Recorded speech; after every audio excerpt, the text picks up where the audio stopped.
जनाब सदर, पेश करदा करारदाद हम आज़ाद हैं।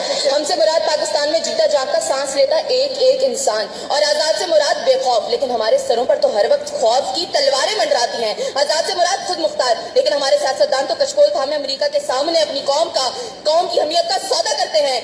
आज़ाद से मुराद किसी के ताबे ना होना, लेकिन हम तो आज भी उन्हीं जागीरदारों, उन्हीं वडेरों, उन्हीं लुटेरों, उन्हीं जाबिर, उन्हीं जालिम, उन्हीं बेहिस और बेबस हुक्मरानों के ताबे हैं। तो मंतकी एतबार से करारदाद अभी और इसी वक्त मुस्तरद होती है। अगर ऐवान में बैठा कोई एक नौजवान भी खड़े होकर ये कह दे कि हाँ, जितनी आज़ादी हमें मिली है उतनी ही काफी है, तो मैं अभी और इसी के वक्त यहाँ के बजाय वहां खड़े हों। लेकिन जनाब सदर, हम आजाद नहीं। और ये किस आजादी की बात करते हैं? जिस मुल्क में वाटर कूलर से लटकते हुए गिलास को भी जंजीरों में जकड़ के रखा जाता हो, उसमें इंसान क्या आजाद होंगे?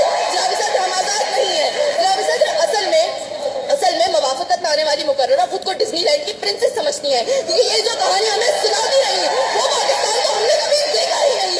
जनाब सदर, जिस मुल्क के सियासतदानों की तरक्की का आलम ये हो कि उनकी दौलतों में दिन दुगनी और रात चुगनी होती हो, और तरक्की का दारोमदार ये हो, तो फिर मैं कैसे कहूँ कि हम आजाद हैं? जिन मुल्क के सियासतदानों के नाम पनामा लीक्स में लीक होते हो और स्टोर मचने पर फकत अवाम को लैपटॉप लॉलीपॉप दे जाता हो, तो मैं कैसे कहूँ कि हम आजाद हैं? जनाब सदर, जिस मुल्क की हुक्मरानी और हुकूमत का ढांचा तक बैनुल अक़वामी इस्तेमार ने बनाया हो, तो फिर मैं कैसे कहूँ कि हम आजाद हैं? जिस मुल्क का अदलिया का सिस्टम का किसी और का लिया हुआ हो, तो मैं कैसे कहूँ कि हम आजाद हैं? जनाब सदर, और जिस आजादी की ये बात कर रही थी, जिन हरी झंडियों की ये बात ये कर रही थी, जब कल यही झंडियां हमारी पैरों के तले रोती जाएंगी और कोई उनको उठाने वाला ना होगा, तो फिर मैं इनसे पूछूंगी कि अरे कौन सी आजादी?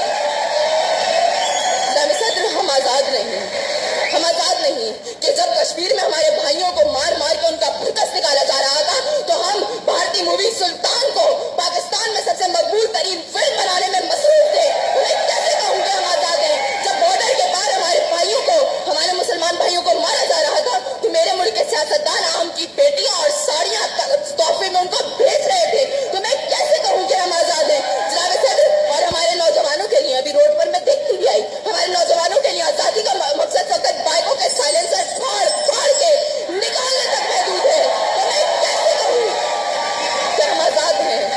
और जनाब सदर, जिस आजादी की बात करती है, शायद वो फकत सिर्फ दहशतगर्दों को हासिल है, क्योंकि उनका जब जहां जिसको दिल चाहता है मार देते हैं, और बड़ी आजादी से आकर मीडिया पर कहते हैं हाँ जिम्मेदारी कबूल, तो जवाब में हमारे सियासतदान फकत मुजम्मत करके नजर आते हैं। अरे कौन सी आजादी? जिस देश में हर से बर्बादी के साए हो और मुल्क के हर कोने में जुल्म और जबर